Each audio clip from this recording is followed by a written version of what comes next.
There we go. Stand by.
Good morning.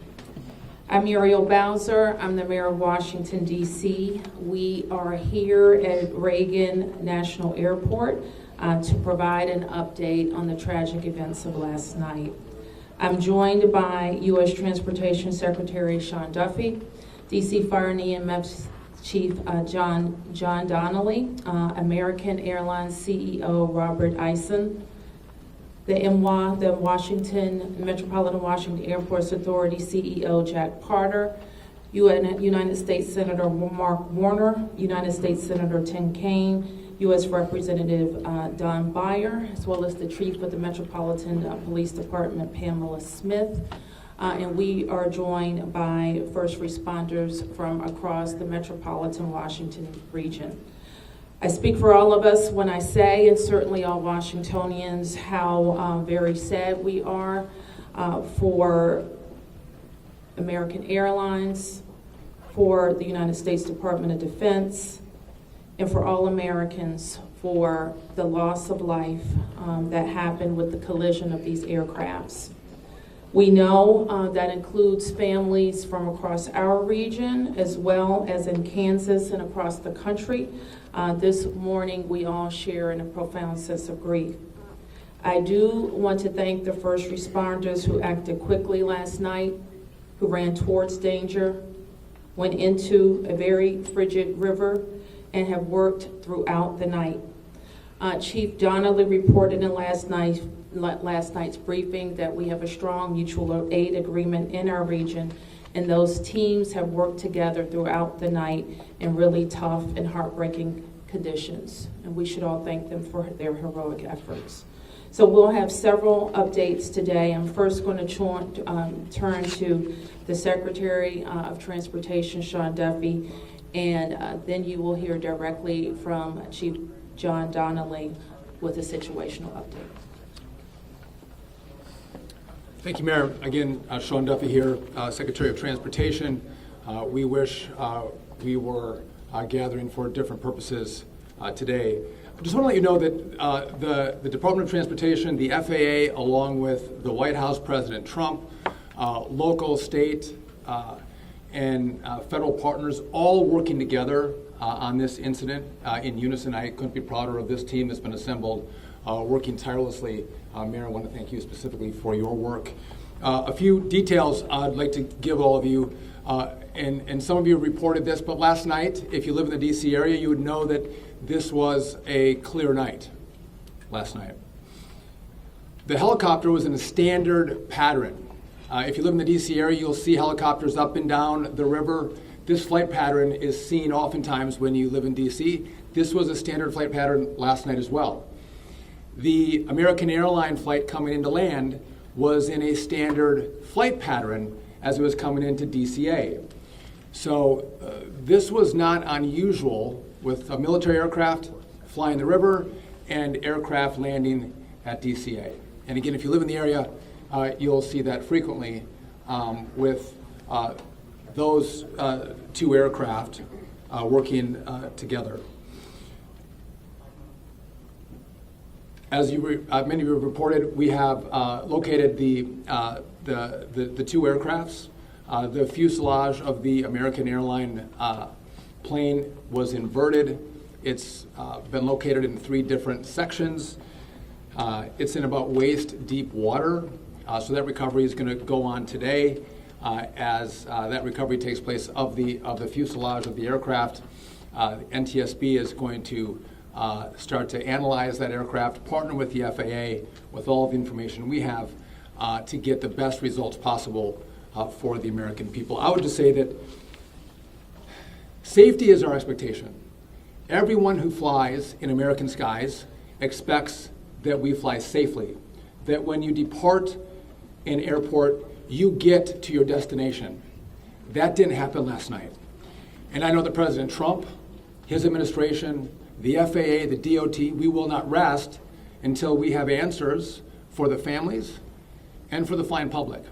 You should be assured that when you fly, you're safe. Thank you.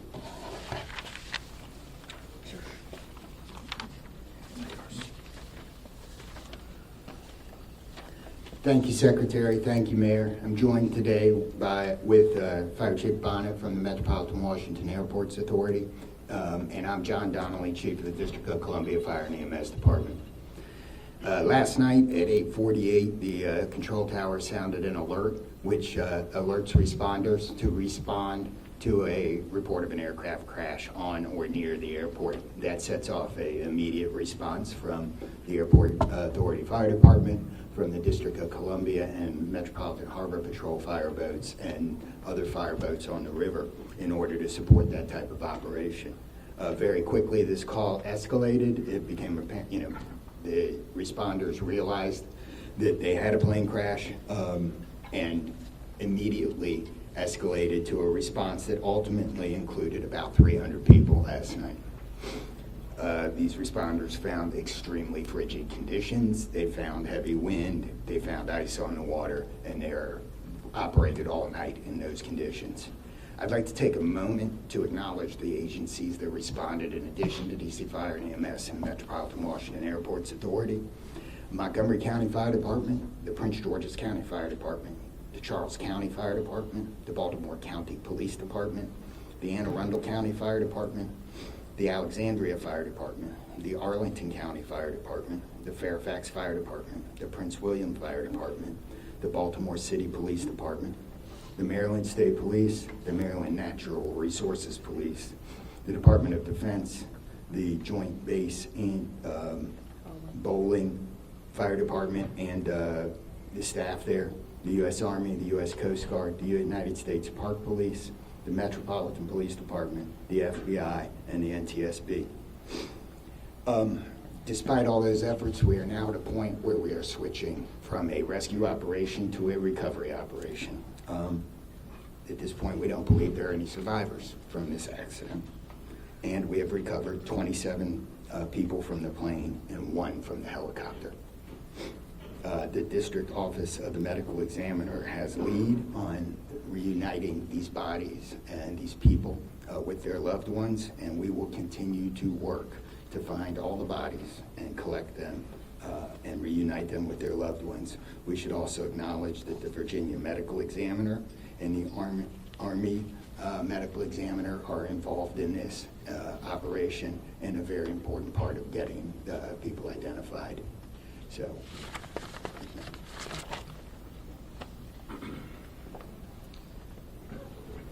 Our hearts are certainly with all of the crew in American Airlines, and we'll hear from CEO Isom.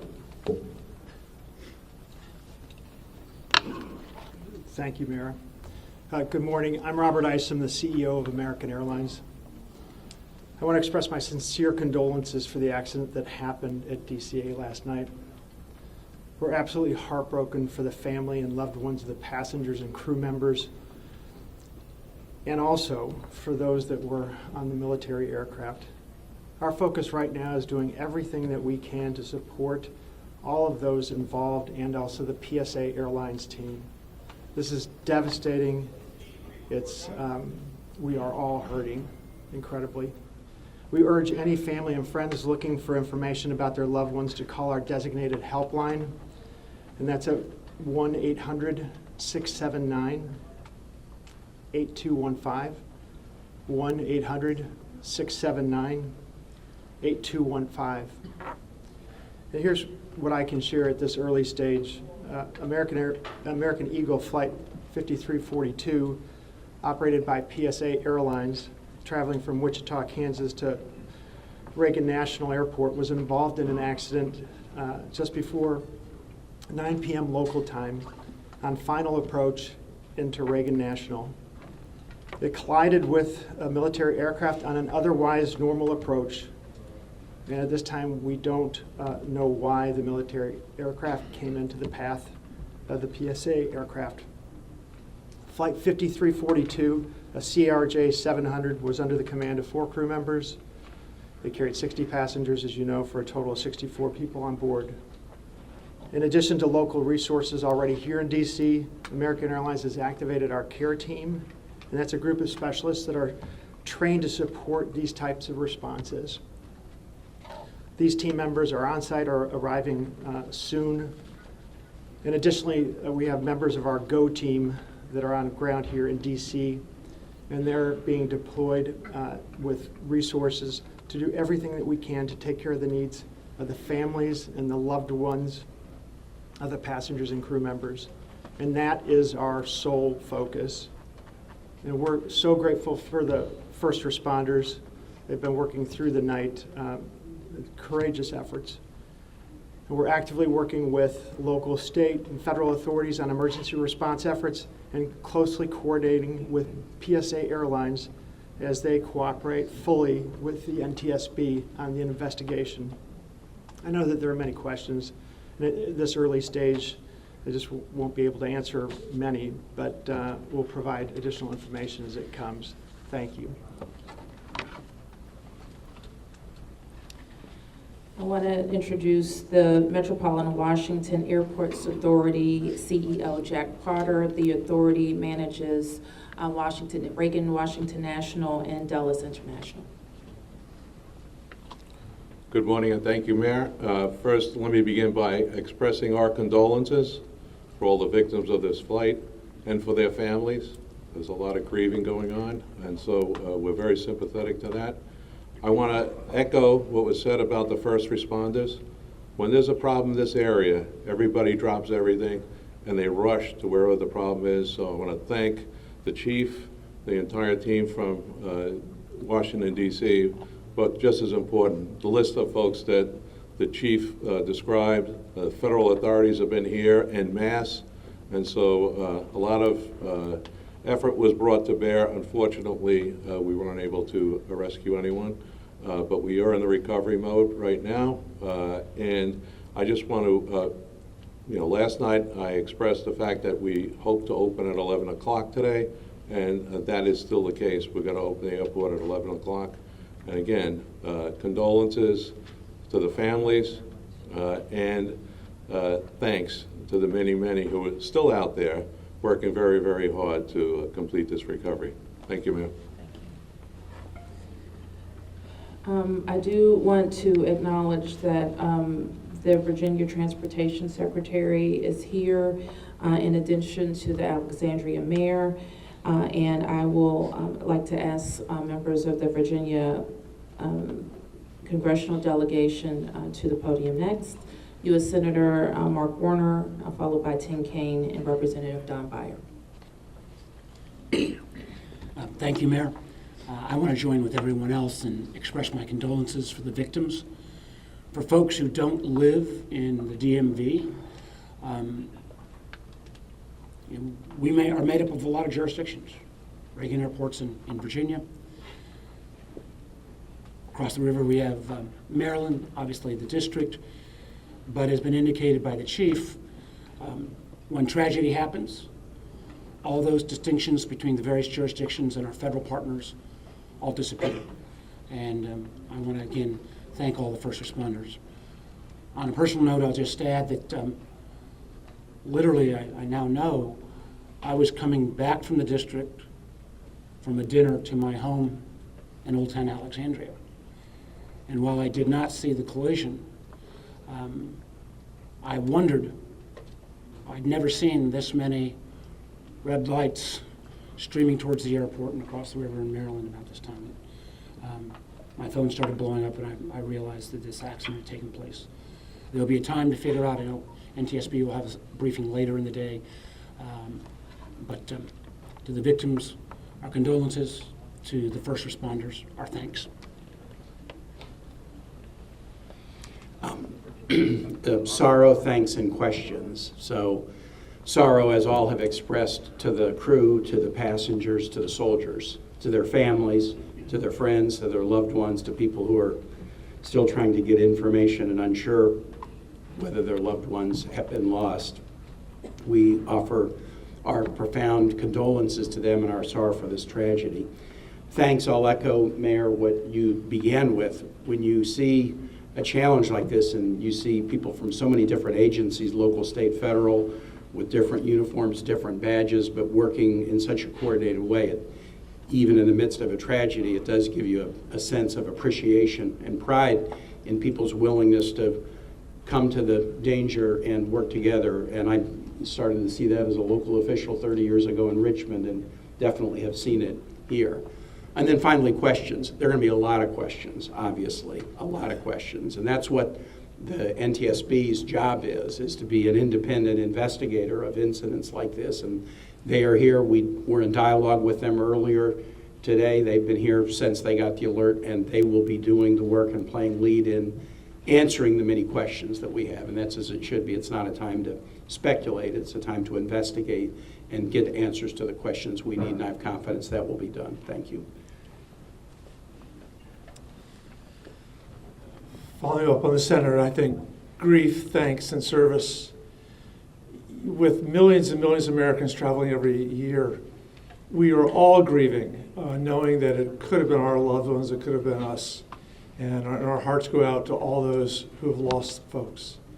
In a most partisan place, also, I'm really thankful that Democrats and Republicans, people from all over, have come together to try to make sure that people are served. As a local representative, I want the families to know that our office is available to serve you in any way we possibly can through this time of grief and transition and loss. And then also just note that we're deeply grateful for the people who risked their lives last night on a moment's notice and spent the whole night on the river in the ice and the wind, serving us. And then finally, as Senator Warner noted, after the NTSB investigation, we've got to make sure that at the federal level and with the support of Virginia, Maryland, D.C., we're doing everything we can to make sure this does not happen again.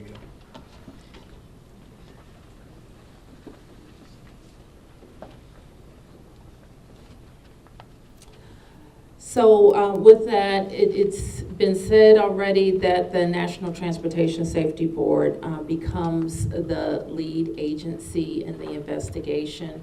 Our jurisdiction in D.C., where the crash occurred over the river, concludes as we, in the leadership role of the Unified Command, as we shift to a recovery effort. We expect the National Transportation Safety Board to provide briefings to the press later in the day. So at this point, we can take a few questions. Yes? Can you say without a shadow of a doubt that people are safe to fly? What we can talk about today is what happened here with the collision of these vehicles. We said what we know, and that the National Transportation Safety Board continues to investigate. I don't know that any of us have been briefed on anything that would suggest any other aircraft are implicated. Yes? You're still missing 30 plus people in the water. What are some of the challenges in recovering them right now? Chief? So the rescue operation, or the recovery operation, goes on. It's a lot of touch and feel in the different parts of the plane or in the helicopter, and the crash area is a little spread out, so we've got some work to do. And I think it's a pretty normal type of situation. I don't think it's extraordinary. How spread out is this debris field? So the wind started blowing last night, so we've had debris travel from the airport down as far as the Wilson Bridge. Mile-wise, how far is that? I couldn't tell you. Okay. Less than a mile. This is a question for CEO Carter. You're going to open the airport at 11 o'clock this morning. How are you going to do that? And what impact is that going to have on operations, on passengers, on people's anxiety? How are we going to do this? Well, we're going to open the airport at 11 o'clock. It's safe. We've worked with all the federal agencies, FAA, and it's been determined that we can open that airport safely. The recovery effort that's on our property is on the waterfront. Our primary runway, 119, will be open. It's away from any activity. We're going to have a secure area around that, so all are comfortable that we can get back to operations. Now, each airline will announce or communicate to their passengers what their operations are going to be. Obviously, their networks were disrupted overnight, and so we might have a slow recovery, but the bottom line is we will begin to have aircraft move in and out of this airport at 11 o'clock. Okay, so 1, 2, 3. Has the flight recorder been recovered, the black box at all? I don't think we can say anything about what's in NTSB's purview. You mentioned the airport opens 3 hours from now. There's a lot of helicopter traffic from the military, U.S. Park Police, and all that. Will helicopters be flying right through here as well, beyond the recovery efforts? I don't know the answer to that. Jack, do you have anything to add? We don't have anything to add about that. Yes. This is for Secretary Duffy. Can you reassure Americans that the U.S. still has the safest airspace in the world? So the question is, can I guarantee the American flying public that the United States has the most safe and secure airspace in the world? And the answer to that is absolutely, yes, we do. We have early indicators of what happened here, and I will tell you with complete confidence, we have the safest airspace in the world. What's next? When it comes to informing these families who've tragically lost their loved ones, what has that looked like so far? Have any of them been informed? The flight manifest, is there any details you can provide on that front? Can you add anything? All I can say is that we have published the 1-800 number. We have family assistance centers set up here in DCA. We do in Wichita as well. I'm not at liberty to give the number of families that have been that have used those services, but we are making that use. We have over 100 team members that are either here or on their way that are specially trained to work with family members, handle travel arrangements, hotel arrangements, incidentals, to make sure that we're taking care of people in any way that they can. As our teams are hurting and suffering, as our passengers and their families need assistance, we're doing everything we can. I don't have any more information on that right now. Mayor? You're next. Chief Donnelly, can I ask you to describe the next phase of the investigation? How confident are you that you'll be able to recover all 67 of these bodies? And can you speak to some of the debris that's also being pulled out of the river? We understand there are some suitcases, some other things that have been pulled out from the river. And I would like to ask anyone here, perhaps the Transportation Secretary or Mr. Isom, if we know anything about these victims, age ranges, nationalities, anything of that nature. So the next phase of this operation is going to be led by the NTSB. All of us are working together, though, to search the area and to find the victims. I'm confident that we will do that, and that will take us a little bit of time, though. It may involve some more equipment. As far as the things being collected, I don't have personal knowledge. I know that we have been collecting debris that you would expect to see from a plane. Okay, anything about the victims? So so the question is about the victims. The NTSB is going to lead that portion of the contact with the victims. I believe American is going to be involved with that as well, and so will the FAA and the Department of Transportation. Secretary Duffy? We're going to take some questions over here. 1, 2, 3, 4. For Secretary Duffy, the flight path that the helicopter was on, is that a common flight path, and is it normal for helicopters to get clearance to cut across busy approach paths? So I don't know if you all could hear the question. It's a question about the flight path of the helicopter. I don't want to go into too much detail about the information we have from the FAA, but obviously it is not standard to have aircraft collide. I want to be clear on that. But prior to the collision, the flight paths that were being flown from the military and from American, that was not unusual for what happens in the DC airspace. And as this investigation moves forward, we will be able to provide more information to you about the details of that statement. I wanted to follow up on that question regarding the flight path, because you said it's standard. So can you speak to the conversations with the air traffic control? Were there blind spots here? I don't know if you can expand. So the question is, were there blind spots with air traffic control? I don't want to make statements about that. I don't lead into that answer. But again, I think whether it was air traffic control, whether it was military aircraft, helicopters, or the American flight, everything was standard in the lead up to the crash. Now, obviously, there was something happened here. You'll get more information and more details as this investigation moves forward. We'll learn what happened. But again, those who live in the DC area, we see military helicopters fly up and down the river. It's a standard path that they fly. They're used to aircraft landing at DCA, and there's a procedure in place because this happens every day. Something went wrong here. I look forward to the time and point when we can give you that information, but I don't want to comment on that right now. Okay, next. Senator Kane, Senator Warner, you all have been, very vocal about your concerns about busy runways here, air traffic.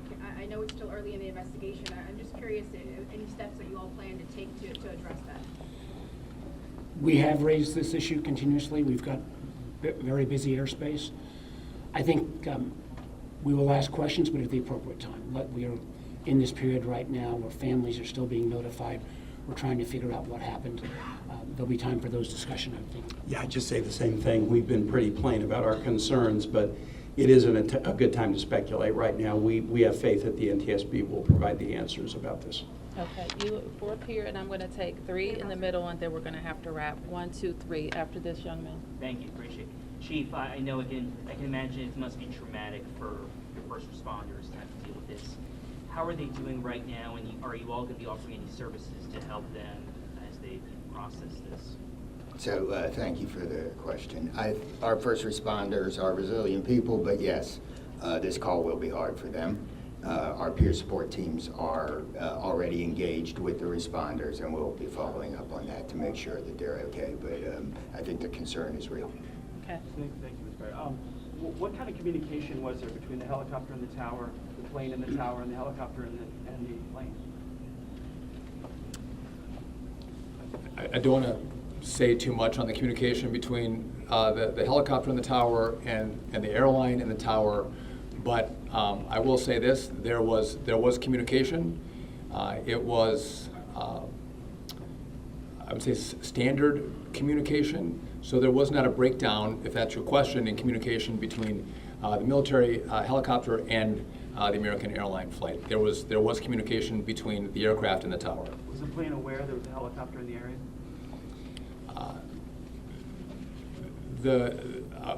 I would say the helicopter was aware that there was a plane in the area.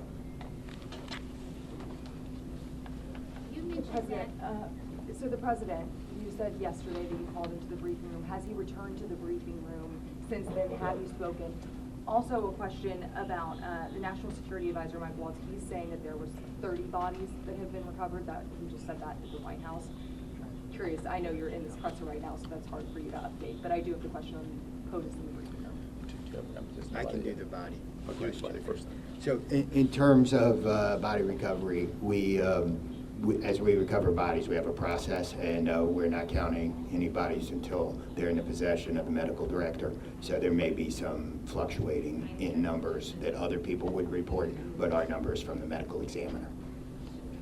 So just in regard to the president in the briefing room, I've been with this team for the last hour plus as we've worked through the details of the information we wanted to give you. But it is my understanding that either this morning he was going to be in the Situation Room, or the Situation Room is obviously briefing the president. He has been kept in full appraisal of what is taking place. Okay, last two, you and you ma'am. first. You mentioned that the aircraft were on a standard flight pattern. Just curious, when the airport opens at 11 today, will planes be on that flight pattern again, or are they being directed to fly a different way to land? Jack, do you want to? No. Okay. Well, I mean, safety is paramount, and I don't have that information quite yet from the FAA, so I don't want to provide information I don't want to provide an answer or inaccurate information on what routes will be flown out of DCA. Okay, last one. Two questions really quickly. What do you know about the experience and history of the pilots of both the American Airlines plane and the Army Black Hawk helicopter? And then for Secretary Duffy, last night the President had said that this could have been prevented and questioned why air traffic control didn't tell a helicopter what to do. Is that something that investigators have determined should have happened in this situation? So do you want to? Quickly, Secretary. Just quickly, I don't have a lot of information to release, but these are experienced pilots. I know that the captain had 6 years with PSA, or almost 6 years with PSA, and the first officer almost 2 years. Again, standard approach, and that's about all I can say. Thank you. In regard to the military, I don't have information in regard to the experience of the military pilots. I would just note that this was classified as a training mission. Sometimes people could think that a training mission is someone who is inexperienced in the cockpit. We call these missions that are flown in the DC area as our pilots are getting hours in experience training missions. So don't read into that we had how many hours the pilots on the military aircraft had. And you had another question for me that was. Last night the President had said that this could be prevented, and also that air traffic control, questioning why they may not have communicated with the helicopter telling them what to do. So we are going to wait for all the information to come in from this vantage point, but to back up what the President said, what I've seen so far, do I think this was preventable? Absolutely. Thank you. Is there an acting FAA director? Thank you for watching. Make sure you subscribe to our YouTube channel and be sure to watch more videos from Fox, Illinois.